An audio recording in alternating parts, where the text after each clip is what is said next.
Good afternoon students.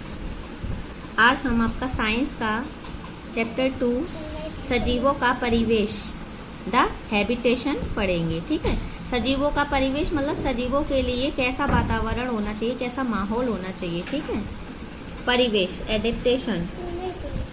पिछले अध्याय में आपने मनुष्य, जीव जंतु, पशु पक्षी तथा पेड़ पौधों के विषय में पढ़ा, लेकिन क्या आप जानते हैं कि इनमें अनुकूलन भी होता है। अनुकूलन मतलब कि वो जैसे वातावरण में रहते हैं उसके ही अनुकूल उनका मतलब उनको रहने की आदत हो जाती है। अनुकूलन का मतलब ये होता है। ठीक है, किसी जीव का परिस्थितियों की आवश्यकता के अनुरूप अपने आप में परिवर्तन लाना। अभी मैंने यही बताया था ना कि आपको जैसा माहौल मिलता है आप उसके अनुसार ही अपने आप को ढाल लेते हो, परिवर्तन आ जाता है उसी के हिसाब से। ठीक है, तो उसमें अपने आप में परिवर्तन लाना अनुकूलन कहलाता है।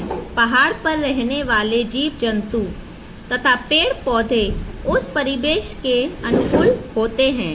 समुद्र में तथा समुद्र तट के पौधे तथा जीवधारी उसके परिवेश के अनुसार होते हैं, और मरुस्थल पर रहने वाले पशु तथा पेड़ पौधे पहाड़ अथवा समुद्र तट के अपेक्षा भिन्न भिन्न आकार के होते हैं। ठीक है, आकार प्रकार के होते हैं। इसमें यही बता रहा है कि जैसे कोई व्यक्ति मरुस्थलीय क्षेत्र में रहता है तो वो उसके अनुकूल अपने आप को ढाल लेता है। ठीक है, कोई समुद्र तट के पास रहता है वो उसके अनुकूल अपने आप को ढाल लेता है। जो जीव जंतु पानी में रहते हैं तो वो पानी में रहने के हिसाब से ही अपने आप को ढाल लेते हैं। ठीक है, तो इसमें वही बताया गया है। आप जानते हैं कि पहाड़ों पर ठंड होती है, इसलिए वहाँ के पशु याक, बकरी, जैसे कि याक और बकरी होते हैं, के शरीर पर बाल होते हैं, क्योंकि वो ठंडे प्रदेश में रहते हैं और उनके शरीर पर जो बाल होते हैं वो उनके शरीर को गर्म रखते हैं, जो इन्हें ठंड से बचाते हैं। तथा पेड़ शंकु के आकार के होते हैं ताकि बर्फ उनके ऊपर ना टिक सके। रेगिस्तान में पानी की कमी के कारण पौधों की पत्तियां कांटों में परिवर्तित हो जाती हैं तथा पशु ऊंट की त्वचा खुरदरी होती है, टांगे लंबी होती हैं ताकि इसके शरीर को रेत की तपिश कम लगे। ठीक है, इसके नीचे के पैर गद्दीदार होते हैं जो इसे दौड़ने व चलने में सहायक होते हैं, क्योंकि उनको रेत पर चलना है। ठीक है, इसलिए उनके पैर कैसे होते हैं, गद्दीदार होते हैं। ठीक है, समुद्र तट अथवा तालाब में उगने वाले पौधे तथा जीवों में भी भिन्नता पाई जाती है। कमल पानी में उगने वाले पौधा है। ठीक है, इसकी जड़ें तालाब की तली पर चिपकी होती हैं। इसकी पत्तियां एवं तने पर पानी का कोई असर नहीं होता है। तालाबों के किनारे रहने वाले पक्षी जैसे बगुले की चोंच लंबी होती है, जो इसके शिकार को पकड़ने में सहायक होती है। इस प्रकार विभिन्न परिवेश में उगने वाले पौधे एवं रहने वाले पशु पक्षी अपने परिवेश से अनुकूलन करते हैं। ठीक है, समझ आया अनुकूलन क्या होता है? अनुकूलन का मतलब ये है कि जो जैसे माहौल में रहता है उसके ही अनुसार वो अपने आप को ढाल लेता है, अपने आप में परिवर्तन लाता है।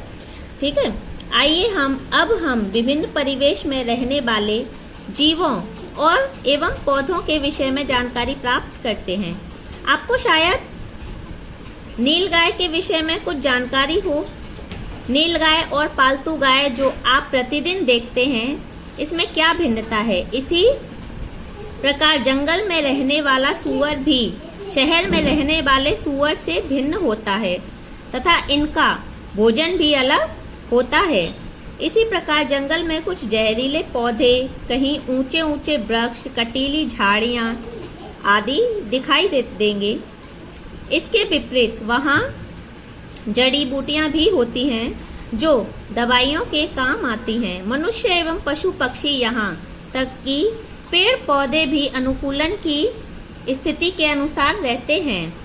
जहाँ का परिवेश जैसा होता है, जीवों की शारीरिक संरचना भी वैसी ही होती है तथा पेड़ पौधे भी उसी के अनुसार उगते हैं। मैदानी क्षेत्र में रहने वालों का शरीर संरचना मरुस्थल अथवा समुद्र तट पर रहने वालों की शारीरिक संरचना से भिन्न होती है। आइए विभिन्न परिवेश में रहने वाले जीवों एवं पेड़ पौधों के विषय में जानकारी प्राप्त करते हैं। आज के लिए इतना ही।